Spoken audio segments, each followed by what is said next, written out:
Oh, really? Yeah. So I've been enjoying the Raspberry Pi with two.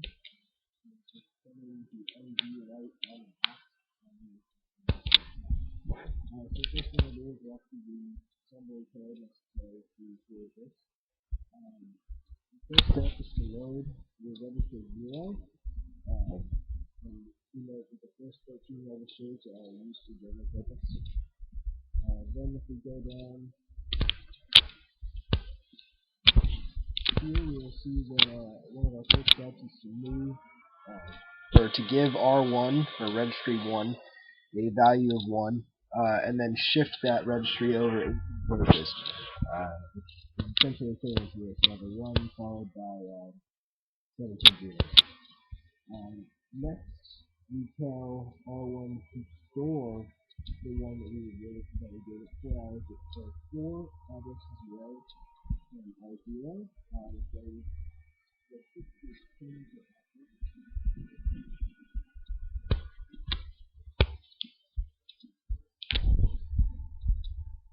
Then this command here stores 1 in location 28. Oh, after storing R1, the value of 1, setting the 16-bit address.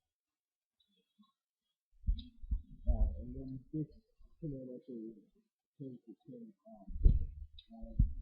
Then we move into turning the pin on,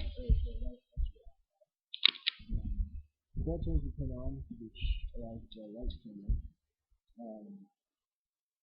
Anything else here, this command actually tells the pin how long to stay on for.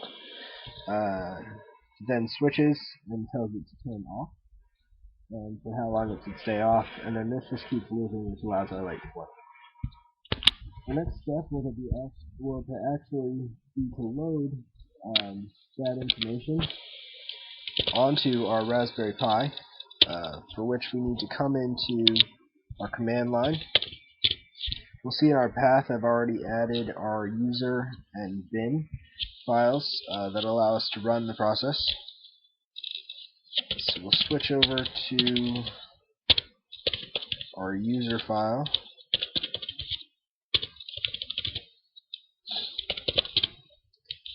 And we can see we have pymake.exe, but we do not have a kernel image file. Our source file is actually what we were just looking at. So if we go ahead and run pymake, it built our kernel image file. It also created a build file, which we can see if we come back in, and we see that we now have a build file. Just to show how we will then remove it when we go on to do further lessons, we can go ahead and say pymake clean, which deletes the image, list, map, and build folder. But we need them right now, so we'll go ahead and build them again. So now we can go into our actual user folder, and the only thing we actually need to copy over is this kernel disk image file. So we'll just copy that, and we'll throw it on our SD card. The rest of these files came, our professor, Joel Rosine, put them up on Blackboard. We actually had a kernel image in that grouping, which you can see I've just renamed, so that way the Raspberry Pi will realize want to use this kernel file. So back on there, we can go ahead and eject the SD card.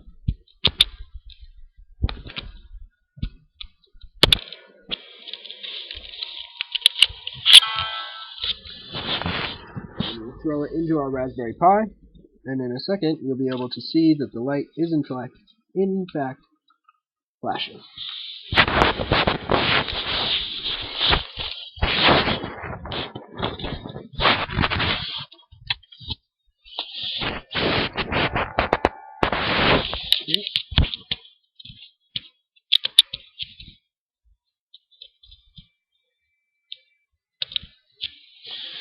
Now you can see me and the Raspberry Pi right here, which the light's a little bit difficult to see due to the case we have on there, but you can kind of see that there's a small blinking light next to the bright red one that we are currently showing.